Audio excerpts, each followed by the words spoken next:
नमस्कार। एक ब्राह्मण एक गांव से दूसरे गांव जा रहा था। उसके पास एक गाय थी। रास्ते में तीन चोर उस गाय को देखते हैं और उस गाय को चोरने का एक प्लान बनाते हैं। प्लान के अनुसार पहला व्यक्ति उस ब्राह्मण को मिलता है और पूछता है, महाराज प्रणाम, इस गधे को लेकर कहाँ जा रहे हो? ब्राह्मण थोड़ा गुस्से में, थोड़ा क्रोधित होकर उसके सामने देखकर जवाब देता है और तुरंत जवाब देता है कि आपके पास आंखें हैं या नहीं है? आप अंधे हो क्या? ये गधा नहीं, गाय है। वो व्यक्ति सामने से जवाब देता है कि महाराज मेरे पास तो आंखें है ही, लेकिन आपके बारे में आप देख लो, क्योंकि मेरा तो पक्का मानना है कि ये गाय नहीं है, ये गधा है। और रही बात आप जिस तरह से एरोगेंटली मेरे साथ बात कर रहे हो, मेरा पक्का मानना है कि आगे जाके लोग आपको मूर्ख कहेंगे, क्योंकि जिसको आप गाय कह रहे हो वो गाय नहीं है, वह गधा है।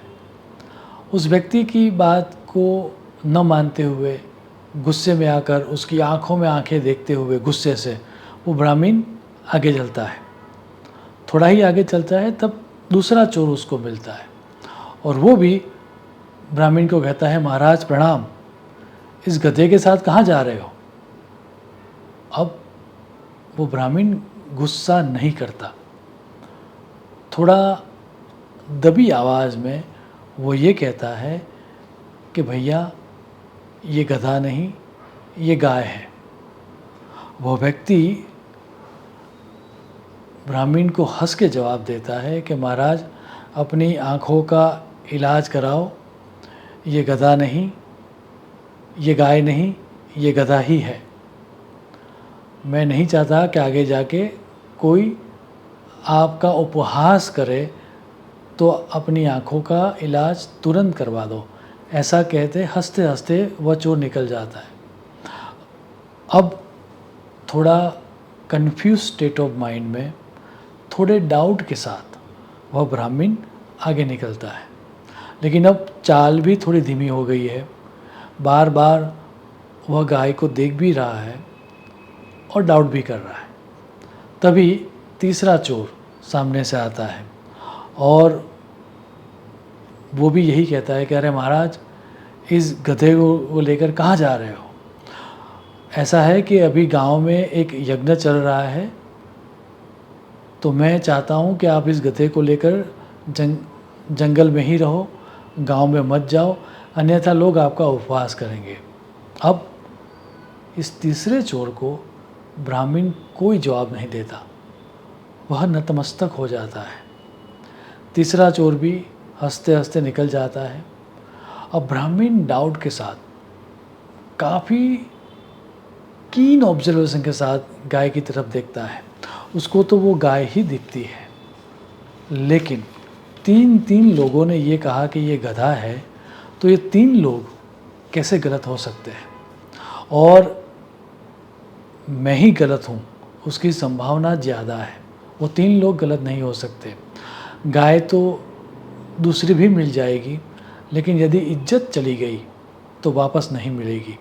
ऐसा मान के वह व्यक्ति खुश होकर अपनी ही गाय को छोड़ देता है और गांव में प्रवेश करता है। चोर लोग पीछे ही छुप कर खड़े थे, वो गाय को ले लेते हैं। अब ये जो स्टोरी है, ये ब्राह्मण की जो स्टोरी है, उसमें जो ब्राह्मण है वो हम सब हैं। हम सब भी स्पिरिचुअल जर्नी को स्टार्ट करते हैं, पाठ पूजा करते हैं, मंत्र जाप करते हैं, ध्यान करते हैं, चैंटिंग करते हैं। फिर कोई आकर डाउट क्रिएट कर लेता है, कहाँ है ईश्वर? ये करने से क्या लाभ होगा? अरे कुछ नहीं होता, अपने हाथ पैर लगा। इन सब अंधविश्वास में अपना टाइम बर्बाद मत कर।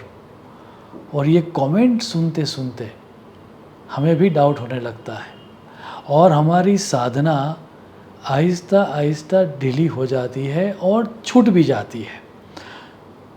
एक्सपर्ट्स का ये कहना है कि यदि गलत बात को भी बार बार रिपीट किया जाए तो वो सत्य की तरह प्रतीत होता है। That is the power of repetition. यदि हम सत्य रूप ईश्वर की बातें बार बार रिपीट करेंगे तो वो सत्य की बातें भी आगे जाके हमारे लिए सत्य रूप होगी। और यदि हम लोगों के डाउट को रिपीट करेंगे तो वो डाउट भी हमारे लिए आगे जाके रियल हो जाएगा। तो जानकारों का ये कहना है कि लोगों की बातों में न आते हुए हम जो भी स्पिरिचुअल साधना कर रहे हैं उस साधना में हमें रत रहना चाहिए, उसका अभ्यास हमें करते रहना चाहिए। क्योंकि जैसे जैसे हमारा अभ्यास बढ़ेगा, जैसे जैसे हमारा रिपीटेशन बढ़ेगा, वैसे वैसे वह हमारे लिए सत्य होता जाएगा। हठयोग प्रदीपिका में इसी के बारे में बात की गई है। वह बात कह के मैं मेरी वाणी को विराम दूंगा। क्रिया युक्तस्य सिद्धि स्यात्। जो क्रिया करता है, जो बार बार रिपीट करता है, जो अभ्यास करता है, उसको ही सिद्धि मिलती है।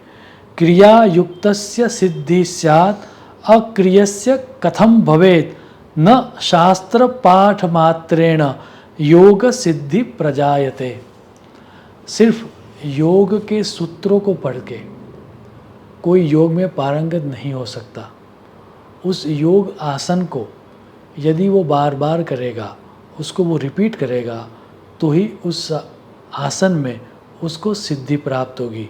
हम भी जो भी हमारे जीवन में साधना कर रहे हैं उसमें रिपीटेशन बढ़ा दें ताकि वह हमारे लिए सत्य हो जाए।